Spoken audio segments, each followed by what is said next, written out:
मेरे ख्याल से टेंस चेंज करना आप लोग को पता चल गया। क्या प्रियंका?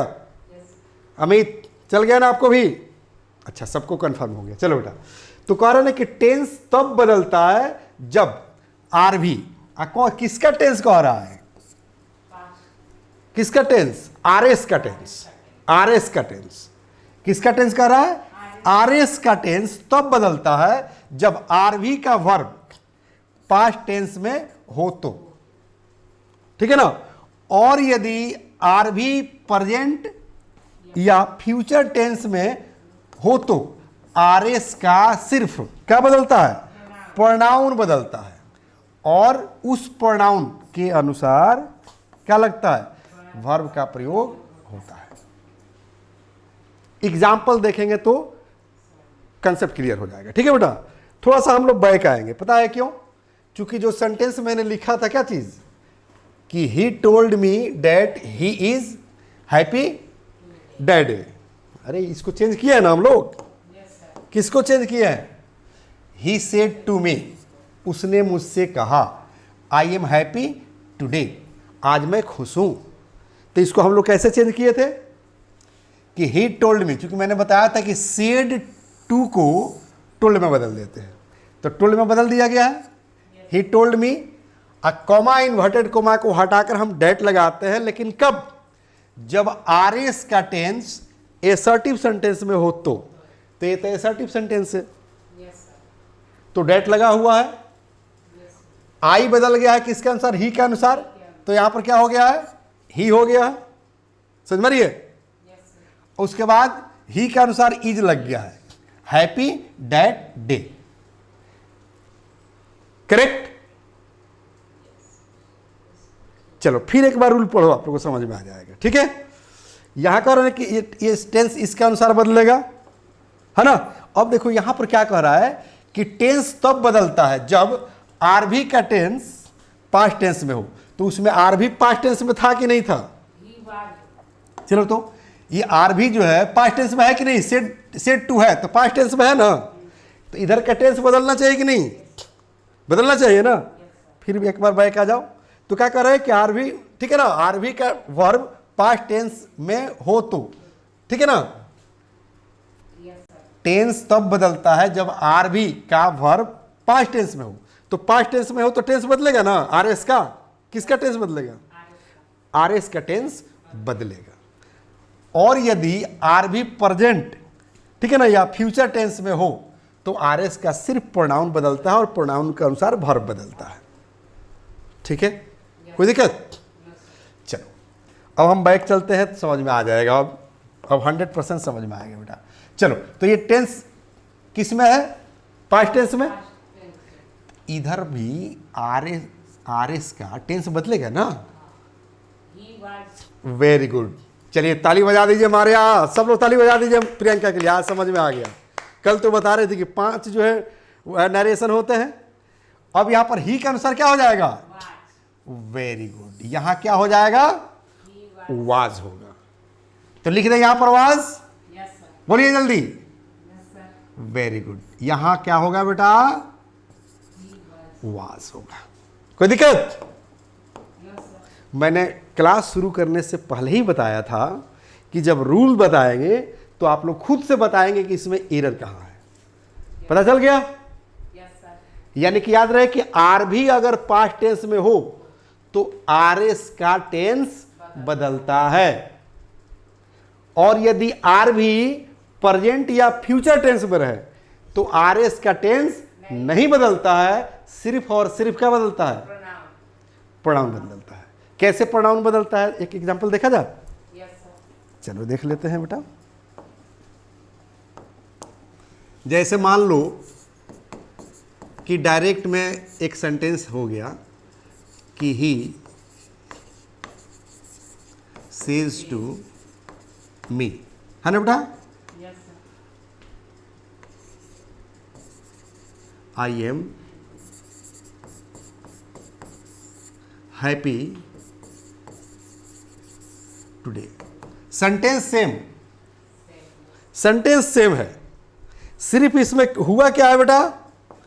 तो ये जो कह रहा है ना, क्या चीज? आर भी, इसको क्या बोलते हैं बेटा? आर भी। तो आर भी का जो है टेंस क्या है? प्रेजेंट है। देखो तो सेज टू, तो सेज का है प्रेजेंट टेंस है। और रूल में ही नहीं बताया है कि अगर आर भी का टेंस प्रेजेंट या फ्यूचर में हो तो आर एस का सिर्फ प्रोनाउन बदलेगा और प्रोनाउन के अनुसार क्या बदलेगा? वर्ब बदल जाएगा। ठीक है, कैसे? तो ध्यान दो, ठीक है ना। आइए, क्या हो गया बेटा? ये कंप्लीट क्या हो गया?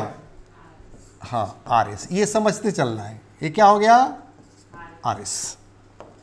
ठीक है, चलो अब इसको हम लोग इनडायरेक्ट में बना देते हैं। अब रूल आप लोग को पता चल गया, अब गलती नहीं होगा बेटा, है ना। अब चलो, ही सेज टू को किस में बदलेंगे? हाँ, तो एक चीज याद रखना बेटा, इधर के वर्ब को बदलते समय इधर ध्यान देना होता है। चूंकि कल मैंने बताया था कि सब्जेक्ट ज्यों कहते हैं उतार देंगे, वहां पर नहीं सोचेंगे, कुछ नहीं सोचना है। तो ही ज्यों कहते हैं उतर गया। अब सेज टू को बदलने के लिए या सेड टू को बदलने के लिए या सेड को बदलने के लिए हमें इधर ध्यान देना पड़ेगा। जैसे मान ले कि कोई कहा कि he said to me thank you, इसको चेंज कर दीजिए इनडायरेक्ट में। ठीक है, तो he said to me thank you, he said to me good morning. समझ में आ रही है? ये सारे सेंटेंस बदलेंगे। नियम होता है उसका कि आर एस जो है का जो टेंस होगा उसी का अनुसार इधर चेंजिंग होता है बेटा। ठीक है ना। तो ये एसर्टिव में है, एसर्टिव में है ना। तो एसर्टिव का नियम होता है कि सेज टू को हम टेल्स में बदलते हैं। किस में बदलते हैं? टेल्स में। तो क्या कर देंगे बेटा? He tells me. A sentence assertive है तो कॉमा इन्वर्टेड कॉमा हटाकर डेट, यहां डेट लगा देंगे। चलो, और ये बदल जाएगा किसके अनुसार? चलो, मैंने बताया था ना कि पर्सन कैसे बदलेगा? सन के अनुसार बदलेगा। यानी कि फर्स्ट पर्सन सब्जेक्ट के अनुसार, सेकेंड पर्सन ऑब्जेक्ट के अनुसार। तो इसमें ऑब्जेक्ट क्या है? मी है। ठीक है ना। फर्स्ट पर्सन सब्जेक्ट के अनुसार, सेकेंड पर्सन ऑब्जेक्ट के अनुसार और थर्ड पर्सन नो चेंज। ठीक है, चलो बेटा। अब ही टेल्स मी डैट, अब यहां पर क्या हो जाएगा? आई बदलेगा ही के अनुसार, तो क्या हो जाएगा? ही हो जाएगा। ठीक है, और आई, तो अब आई के अनुसार आवाज लगेगा। प्रोनाउन तो चेंज हो गया, आई है तो ही हो गया। अब बताओ कि यहां पर हम वाज लगाए, वर लगाए, इज लगाए कि क्या लगाए? क्यों? Very good, thank you. इसका मतलब कंसेप्ट क्लियर हो रहा है ना बेटा। यानी कि आर भी क्या है? प्रेजेंट टेंस में। तो इधर का सिर्फ प्रोनाउन बदलेगा और उस प्रोनाउन के अनुसार वर्ब लग जाएगा, टेंस नहीं बदलेगा। तो प्रोनाउन तो बदल गया ना, प्रोनाउन बदल गया। और आई के अनुसार एम लगा था, अब ही के अनुसार क्या लग जाएगा? इज लग जाएगा। ठीक है, और हैप्पी और टुडे को अच्छा क्यों करेंगे जब पास्ट टेंस थोड़ी है, वो भी तो नहीं बदलेंगे ना। हाँ, ठीक है, टुडे, क्योंकि वो भी क्यों बदलेगा? पास्ट रहेगा तब तो ना वो बदलेगा। कोई दिक्कत? समझ में आ रही है सबको? है, समझ में आ रही है? चलो, इसका मतलब ये हुआ कि कंसेप्ट सब लोगों का क्लियर होते चल रहा है किस चीज़ पर कि टेंस कैसे हम लोग बदलते हैं। तो आज हम लोग जाने कि टेंस को कैसे हम लोग चेंज करेंगे। कोई दिक्कत? अब आइए बेटा, हम लोग वर्ड बनाना सीखेंगे, हर रोज़ की तरह वर्ड बनाना सीखेंगे ताकि इंग्लिश भी हम लोग बोलें। क्योंकि दोनों ज़रूरी है लाइफ में, जितना ग्रामर ज़रूरी है उससे कहीं ज़्यादा इंग्लिश बोलना ज़रूरी है। ठीक है ना। तो आयो बेटा, हम लोग इसमें देखते हैं क्या चीज़? Word formation. क्या देखेंगे बेटा? Word formation. ठीक है बेटा, क्या देखेंगे? Word formation. ठीक है, यानी कि मिनटों में हजारों के संख्या में वर्ड कैसे बना लेंगे। ठीक है बेटा, तो एक रूल याद रखना है। क्या याद रखना है? रूल एक याद रखना है बेटा, इन द फील्ड ऑफ, ठीक है बेटा, प्लस डॉट डॉट। अब यहां पर हम क्या करेंगे बेटा, डॉट डॉट के जगह पर हम कुछ ना कुछ फिलअप करेंगे। ठीक है, और इन द फील्ड ऑफ का हिंदी हो जाएगा कि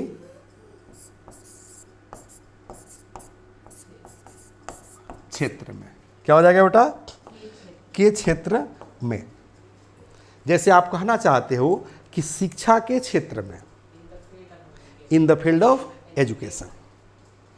आप व्यवसाय के क्षेत्र में, इन द फील्ड ऑफ बिजनेस। ठीक है, राजनीति के क्षेत्र में, इन द फील्ड ऑफ पॉलिटिक्स। समझ में रही है? हमारे यहाँ समझ में आ रही है? तो अब हम ऐसे कहें बेटा कि in the field of education, in the field of, हाँ, शिक्षा के क्षेत्र में। यही कहें क्या कि in the field of politics, हाँ, राजनीति के क्षेत्र में। यही कहें हम बेटा, इन द फील्ड ऑफ क्राइम, मतलब अपराध के क्षेत्र में। ठीक है ना? इसको और थोड़ा सा हम मोड़ना समझ रहे हो? जैसे इस तरह से तो आप लोग अब वर्ड बना रहे हैं, अब वर्ड बनेगा तो इंग्लिश भी बोलेंगे आप लोग। क्योंकि जेब में जब पैसा आ जाता है ना तो शॉपिंग करना आसान हो जाता है। क्या हमारे यहाँ जेब में पैसा रहे तो आराम से टॉफ़ी खरीद लेगी, खरीदेगी ना? कोई भी टॉफ़ी खरीद सकती है। समझ में रही है ना? उसी तरह से अगर वर्ड मीनिंग हो तो इंग्लिश बोलना आसान हो जाता है। तो जैसे कह रहे कि in the field of education, in the field of politics, in the field of crime, in the field of business. ठीक है? तो यहां पर हम ऐसे भी कह सकते हैं। कैसे? देखो बेटा, in your field, in your field मतलब आपके क्षेत्र में, आपके क्षेत्र में। ठीक है? अब मेरे क्षेत्र में, इन माई फील्ड। सिर्फ कंसेप्ट इधर उधर करना है। अरे इन द फील्ड ऑफ एजुकेशन मतलब शिक्षा के क्षेत्र में, आप मेरे क्षेत्र में। जैसे कोई कहता है ना कि आपके क्षेत्र में मैं जीरो हूं, मेरे क्षेत्र में आप जीरो हैं, क्योंकि तुम्हारे क्षेत्र में जब मैं आऊंगा ना तो हीरो हो जाऊंगा। तो तुम्हारे क्षेत्र में तो क्या कहेंगे? In your field. अब मेरे क्षेत्र में, इन माई फील्ड। समझ में रहे ना? जैसे मान लें कि राजनीति मेरा क्षेत्र है, या शिक्षा मेरा क्षेत्र है, या व्यवसाय यानी कि बिजनेस मेरा क्षेत्र है। तुम कहती हो कि सर आपके क्षेत्र में जब आएंगे ना तो हम चुटकी बजाकर नंबर 1 बन जाएंगे। तो आपके क्षेत्र में तो क्या कहोगी तुम? इन योर फील्ड कहोगी ना? कि if I join in your field I will be number 1। समझ में आ रही है? चलो अब देखो कह रहा है कि इन माई फील्ड बनने लगेगा। बनेगा। इन माई फील्ड मतलब मेरे क्षेत्र में। ठीक है?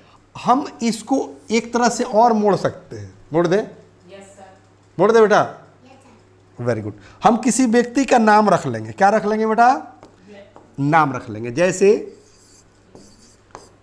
इन the field of mister Lalu Yadav, मतलब लालू यादव के क्षेत्र में। अब लालू यादव के क्षेत्र अब गांव का एरिया कह रहा है, कि वो राजनीति में है तो राजनीति के कह रहा है, ये आपके सेंस पर निर्भर करता है, ठीक है।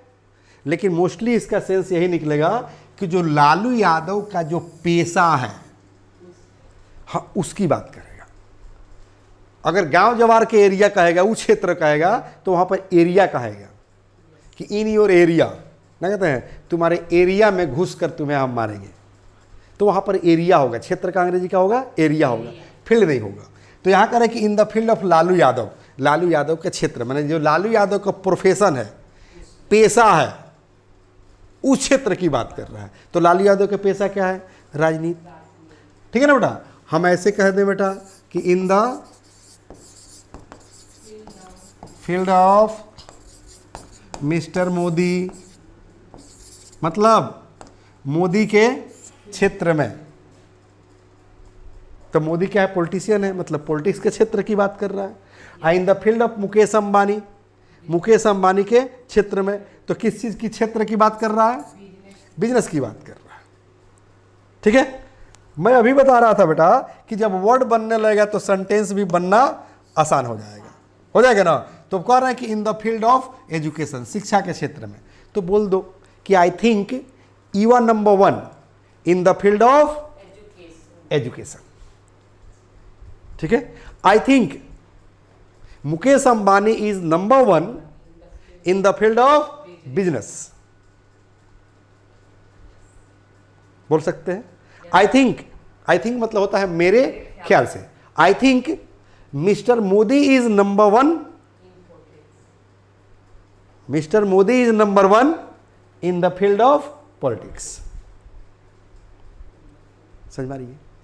किसी व्यक्ति का नाम रख दो, क्योंकि क्राइम वाली बात है तो हम नाम नहीं रखेंगे, आप लोग नाम रख लो, ठीक है ना। कि I think Amit Kumar is number 1 in the field of crime. Amit क्या है? तो अपराध के क्षेत्र में नंबर 1 है। समझ में आ रही है क्या बेटा? कंसेप्ट क्लियर हो गया? क्लियर हो गया ना? एक बात और मैं आप लोग को कंफर्म कर दूं बेटा कि ये जो आप लोग पढ़ रहे हैं ना वर्ड बनाने के, यानी कि word formation, in the field of, in the नीक ऑफ, ऑन बिहाफ ऑफ, और एडजेक्टिव बाद पुल्लल, ठीक है ना, या एडजेक्टिव के बाद 1 लगाओ, एक नया वर्ड बनाओ। यानी कि जो वर्ड बनाने का ट्रिक मैं आप लोग को बता रहा हूं, ये पता है कहां मिलेगा। The first step towards achieving your dreams is having the right coach. Get the best education with English Plus by Sanjeev Sivanee and make your spoken English dreams come true. Download the app now.